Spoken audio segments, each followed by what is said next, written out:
Okay, कैसे हैं आप सभी लोग? फाइन। तो सबसे पहले देव राइट एजुकेशन में आप सभी का स्वागत है। Welcome you are. और लास्ट लेक्चर में आपने देखा कि कैसे चार्जिंग बाई कंडक्शन होता है। साथ में आपने देखा what are the various property of charge, और उनमें से चार्ज इज एडिटिव ये आपने देखा। फिर charge only depends upon physical mass, rest mass ये आपने देखा। एंड सबसे इंपॉर्टेंट पॉइंट देखा आपने, चार्ज इज इनवेरिएंट। आप उसी प्रॉपर्टी पर उसी को समझने के लिए ये क्वेश्चन आपके सामने है। पहले दो क्वेश्चन, जैसे कि आपसे ये कहा गया a charge particle having charge q coulomb and mass m kg moving with velocity v meter per second in a space, right? Now when velocity of particle increased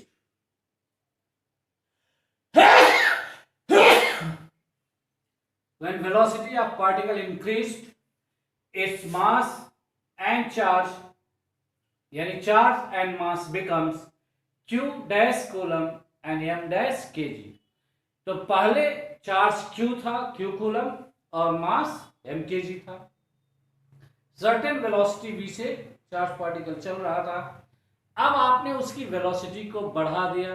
velocity बढ़ने के बाद यदि चार्ज q डैश कूलम हो जाता है और मास m dash kg हो जाता है, तो क्या सही होगा out of this four option?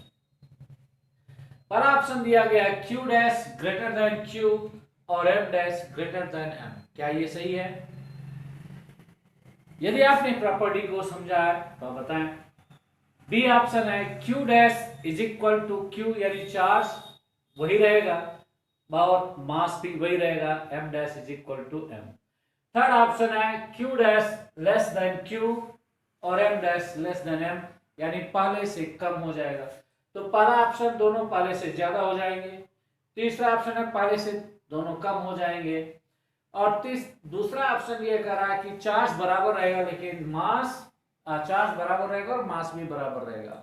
यदि आप देखें fourth option q dash is equal to q, तो आपने पढ़ा चार्ज इज इनवेरिएंट, जिसका मीनिंग है चार्ज की वैल्यू वेलोसिटी पर डिपेंड नहीं करती। तो वेलोसिटी घटाओ या बढ़ाओ, चार्ज रिमेन सेम, यानी ये करेक्ट है। बट मास वेलोसिटी डिपेंडेंट होता है, और इसीलिए पिछले लेक्चर में आपने देखा Einstein's special theory of relativity, mass m is equal to m rest divided by 1 minus b square divided by c square.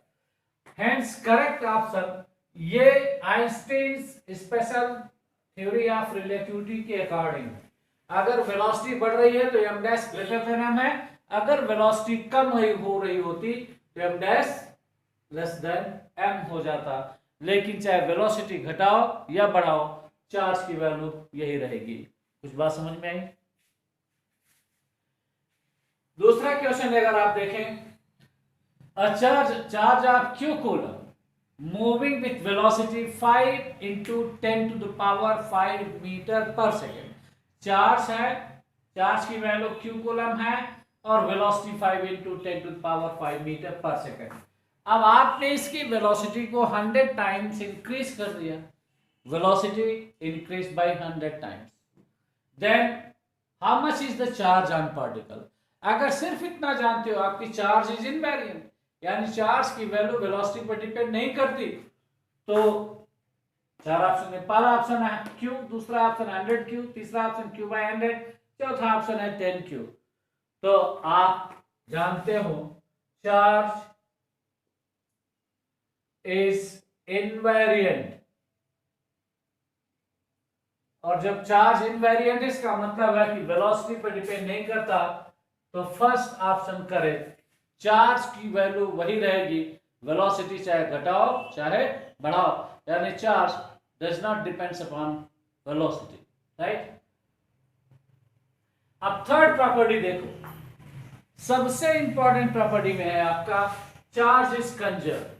तो अब तक आपने law of conservation for linear momentum, law of conservation for angular momentum, law of conservation of energy, तो ये तीन तो हो गया। चौथा क्या है? Law of conservation of charge. तो लॉ ऑफ कंजर्वेशन है क्या? इट इज सिमिलर टू, जैसे law of conservation of energy क्या है, तो law of conservation of energy है क्या?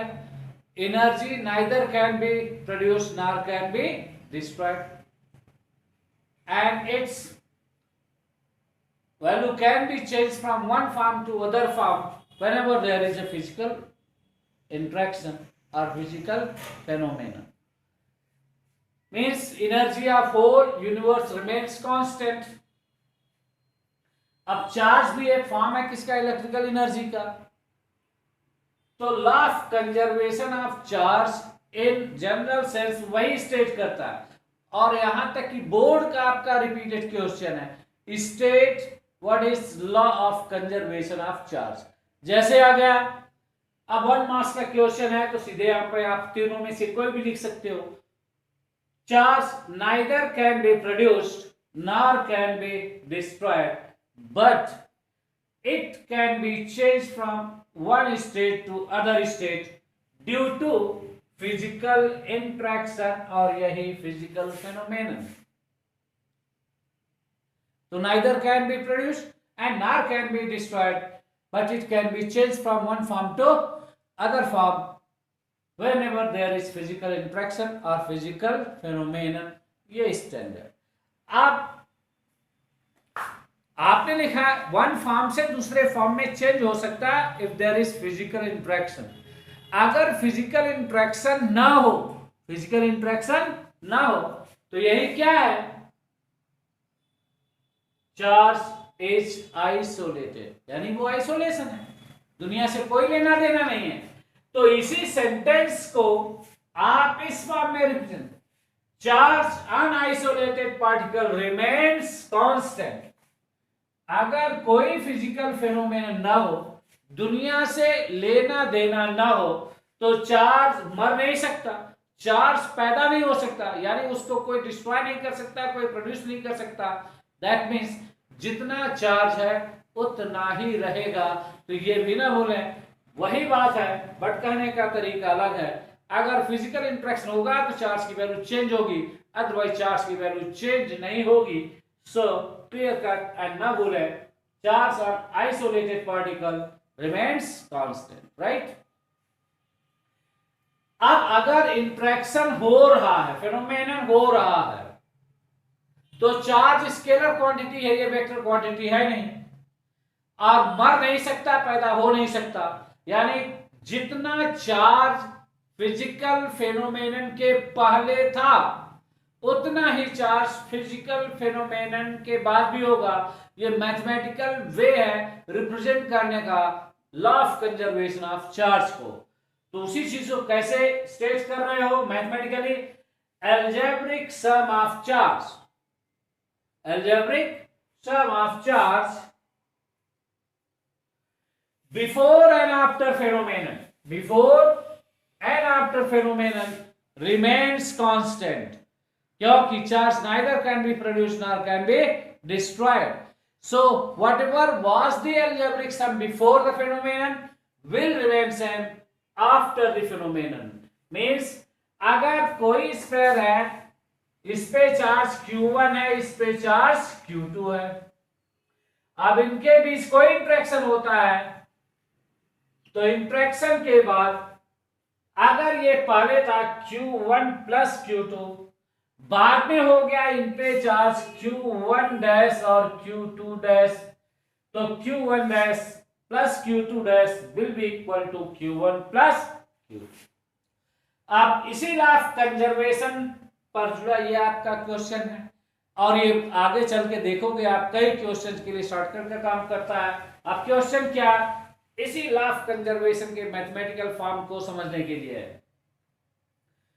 टू आइडेंटिकल स्फीयर्स, यानी एक जैसे स्फीयर्स है, अगर ये स्फेयर दोनों एक जैसे हैं, इस पे चार्ज 500 कूलम है, इस पे चार्ज -1000 कूलम है, तो ये Q1 है और ये Q2 है, दोनों को जोड़ दो।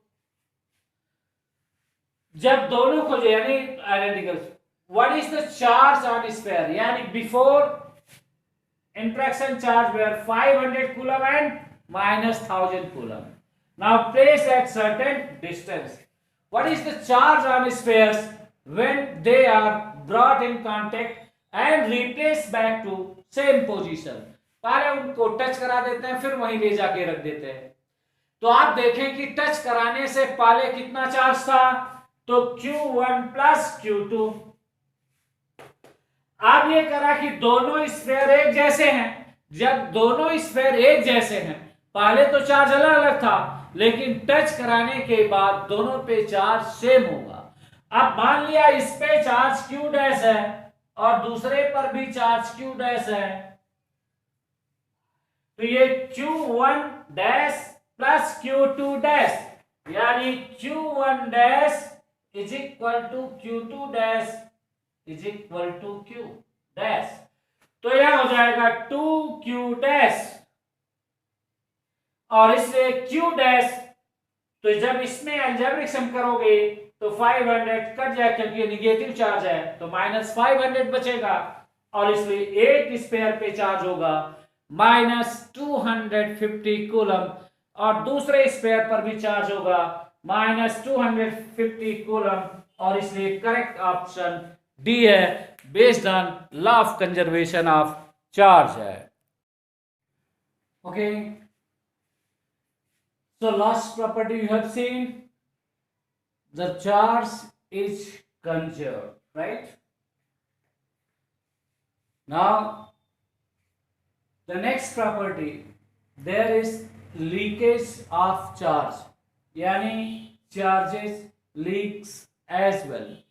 इसका मीनिंग क्या है, जब किसी कंडक्टर को चार्ज देते हो ना, तो कंडक्टर अंदर इनर सरफेस से हैज एबिलिटी टू मूव, क्योंकि वो कंडक्टर है, और इसलिए फाइनली रिसाइड कहां करता है, सरफेस ऑफ कंडक्टर। तो ये ध्यान में रखो कि charge resides at surface of conductor, charge resides at surface of conductor।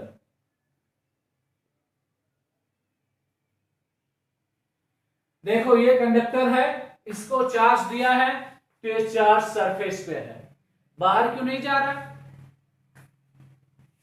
क्योंकि बाहर एयर है और एयर इंसुलेटर होता है। एयर क्या है, इंसुलेटर है, और ये अच्छी बात है, सबके घर में बिजली है, ये पॉइंट है, वो उसमें चार्ज है, और आप हवा में हैं। अगर एयर इंसुलेटर नहीं होता तो उस पॉइंट से चार्ज चल के बाहर आता और आपका हाल चाल पूछता, तो समझ सकते हो कि क्या हालत होती, और उसी के इलेक्ट्रिक शॉक कहते हैं। सो air is insulator and charge is at surface of conductor. तो लीकेज ऑफ चार्ज क्या है, लीकेज इन सेंस जब अपने आप जरूरत से फ्लो करता, वो लीकेज नहीं है। अब नल है, पानी है, बंद कर दो, उसके बाद भी पानी टपकता रहे, वो लीकेज है।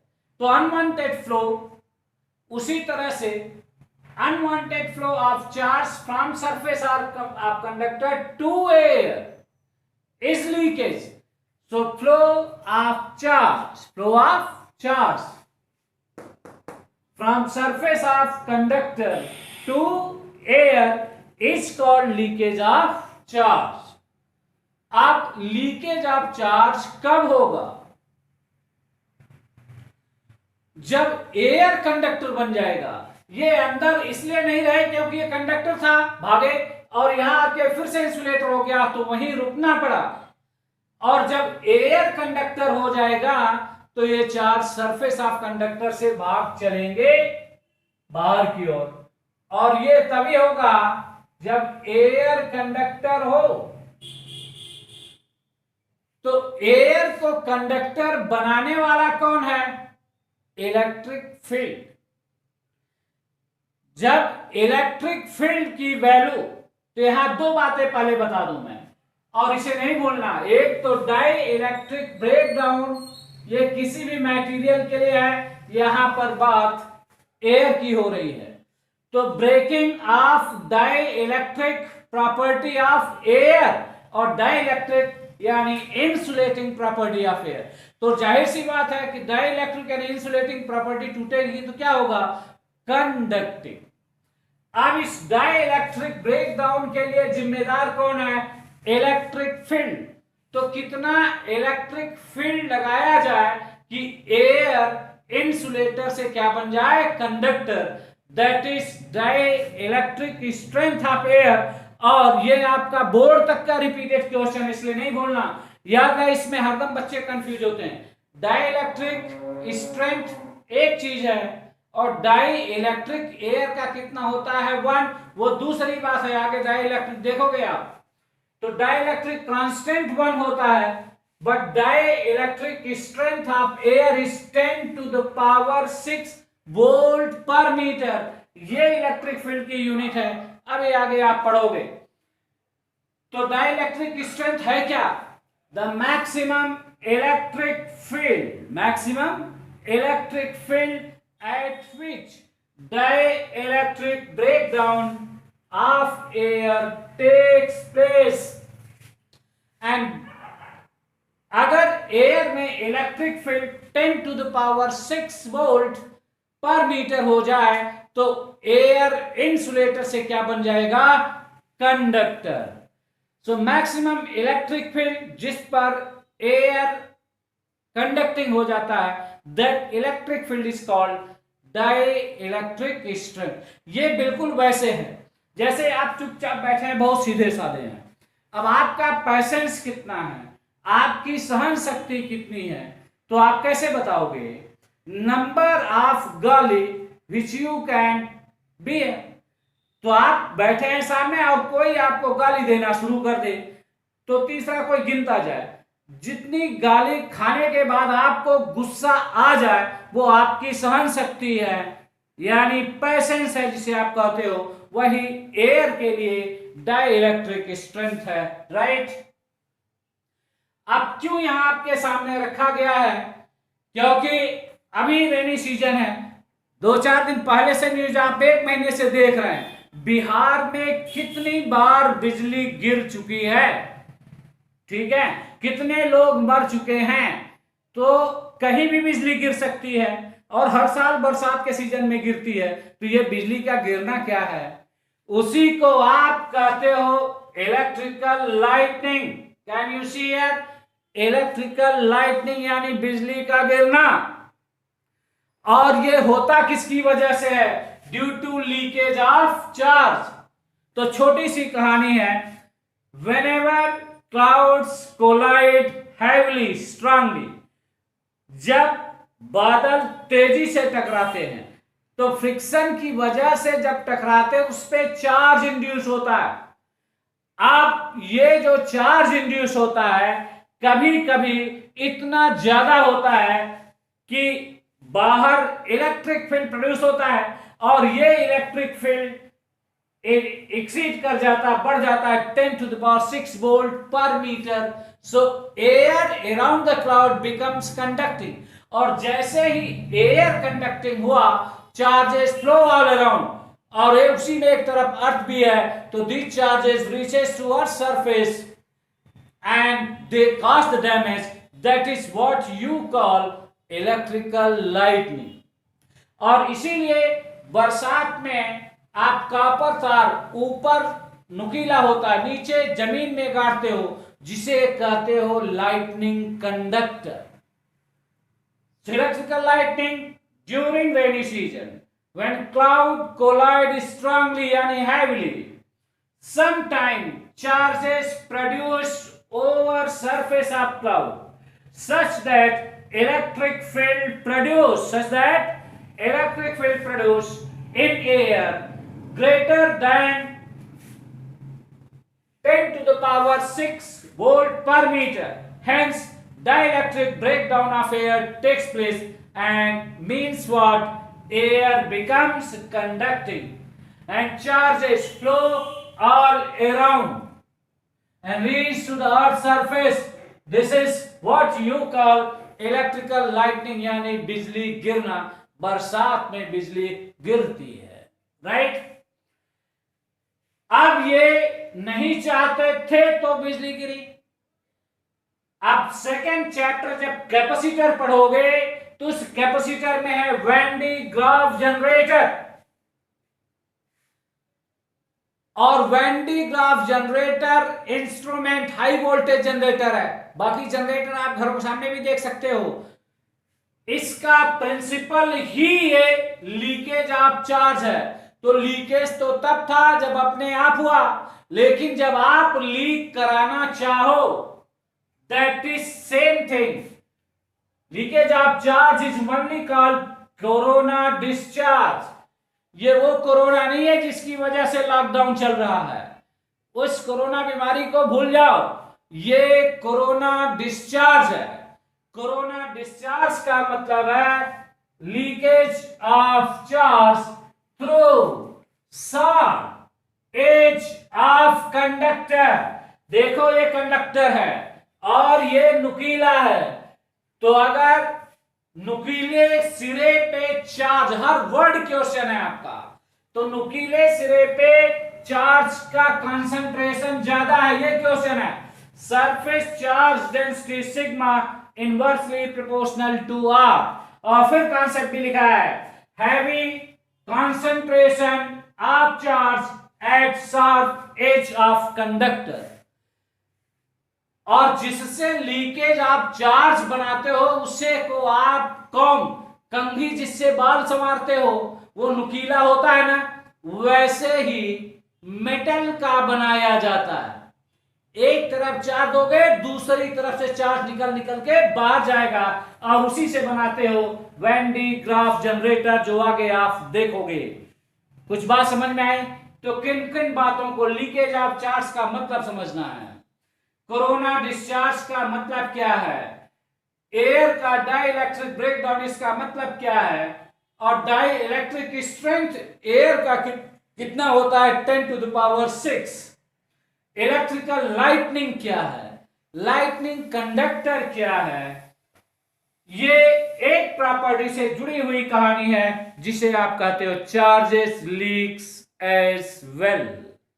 कुछ बात समझ में आई? तो प्लीज गो थ्रू, जहां भी प्रॉब्लम होती है हम हैं, आप दौड़ के आए हमारे पास, राइट।